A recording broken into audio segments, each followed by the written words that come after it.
Olá, tudo bem? Seja bem-vindo a mais uma edição do Demicast Podcast.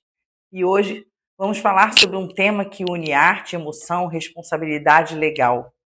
Estamos falando do bebê reborn, esses bonecos hiperrealistas que imitam bebês reais e como eles se relacionam e se conectam com a Lei Geral de Proteção de Dados, o Estatuto da Criança e do Adolescente e o direito das imagens.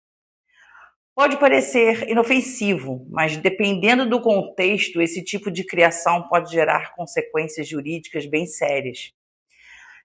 Todos nós já vimos um bebê reborn, você provavelmente já viu ou ouviu falar dos bebês reborns.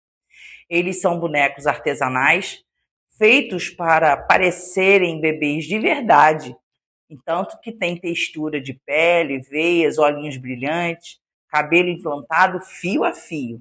Enfim, um trabalho artístico incrível, não é verdade? Esses bonecos também são usados como terapia, dentro de terapia, né, para as pessoas que usam por profissionais de saúde e até mesmo por representação. Podem ser usados para representação de filhos e entes queridos. Mas quando essas crianças são inspiradas ou reproduzem traços reais de pessoas, especialmente crianças, né? É aí que a Lei Geral de Proteção de Dados entra e a conversa começa a mudar de tom. Muda de tom porque aqui no Brasil a LGPD cuida e regulamenta os nossos dados pessoais de maneira que eles não sejam utilizados de forma indevida e nela também está inclusos os dados sensíveis. Temos também o ECA, Estatuto da Criança e do Adolescente e a Lei de Direito de Imagem. A LGPD em si, que está em vigor desde 2020, ela, como eu já disse, ela protege os dados pessoais de qualquer pessoa e possui uma atenção redobrada quando se trata de criança e de adolescente. Os direitos ali protegidos dos dados pessoais de qualquer pessoa, inclusive os dados biométricos. E o que são eles? A imagem como característica física, dados de menor de idade. Então, significa dizer que se um bebê reborn é feito com base em fotos, vídeos ou qualquer informação que permita identificar uma criança específica, mesmo que sem nome, isso por si só pode haver uma violação de privacidade. E se for baseado numa criança real? Bem, se o boneco foi inspirado em uma criança real, por exemplo, um filho de alguém específico, ou de uma celebridade, ou uma criança falecida, é essencial ter autorização expressa desse responsável legal. Caso contrário, o risco de violação da LGPD, do direito de imagem e personalidade, também é bem possível de acontecer. Essa é a identificação indireta, como nós dizemos, né? Não é preciso nem a gente divulgar o nome da criança para que essa violação ocorra. Se o boneco for reconhecido por familiares, amigos ou por alguém que já viu essa criança em foto pública, por exemplo, isso já configura o que chamamos de identificação indireta. E nesse ponto, devemos lembrar que a nossa Constituição Federal garante a todos nós cidadãos o direito à intimidade, à honra e à imagem, inclusive pós-morte, no caso de crianças falecidas. Imagine, por exemplo, que um artista cria um reborn baseado em uma criança falecida, sem consultar a família e publica nas redes sociais. Além do impacto emocional, isso pode gerar ações judiciais por danos morais. E já que estamos falando em redes sociais, vocês acham que nas redes sociais podemos livremente realizar essas publicações e expor bebê reborn sem que isso cause algum problema? Me diga aqui nos comentários.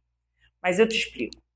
Quando uma imagem de um reborn é postada numa rede social, a situação se agrava. Vocês sabem por quê? Porque a exposição aumenta o potencial reconhecimento, o conteúdo pode ser compartilhado fora de contexto e pode ocorrer a exploração comercial indevida dessa imagem. Além disso, o uso da imagem de criança em redes sociais sem consentimento pode sim ser enquadrado como uma violação do próprio Estatuto da Criança e do Adolescente, que desde já garante o direito à privacidade e a proteção contra a exposição excessiva. Logo, publicar imagens de reborn que imitam crianças reais pode gerar, além de confusão, violação de direito, principalmente com associação de nomes e histórias reais. Da mesma forma que conteúdos que extrapolem a aparência de criança sem consentimento dos seus pais ou representantes legais também podem ser enquadrados como uso indevido de dados pessoais, como eu expliquei no início aqui do vídeo. Mesmo sem citar o nome do bebê reborn, já pode haver uma violação da LGPD e do direito de imagem, não esqueçam disso. E como proteger legalmente tudo isso, né? Isso é possível? Sim, isso é possível e eu explico.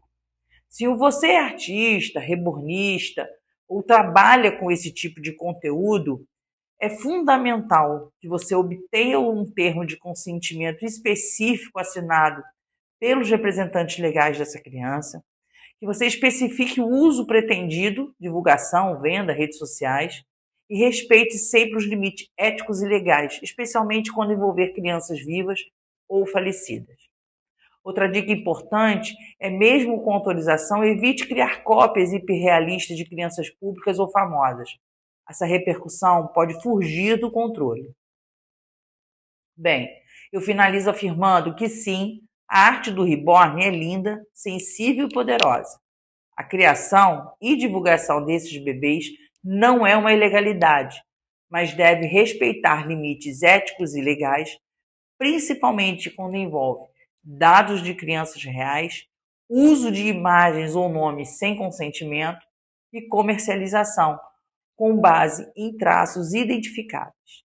Lembre-se que a LGPD existe para proteger a dignidade e a privacidade de todos, inclusive dos mais pequenos. Mas, como qualquer forma de expressão, ela também precisa ser feita com responsabilidade, a respeito aos direitos de terceiros, né? Especialmente dos mais vulneráveis, as crianças. Se você gostou desse vídeo, deixe seu like, se inscreva no canal e compartilhe com quem precisa conhecer essas informações. Em caso de dúvida ou queira obter o modelo do termo de consentimento que trata dos bebês reborns, não tem problema. Deixe aqui no comentário que nós entraremos em contato com você por e-mail. Até a próxima!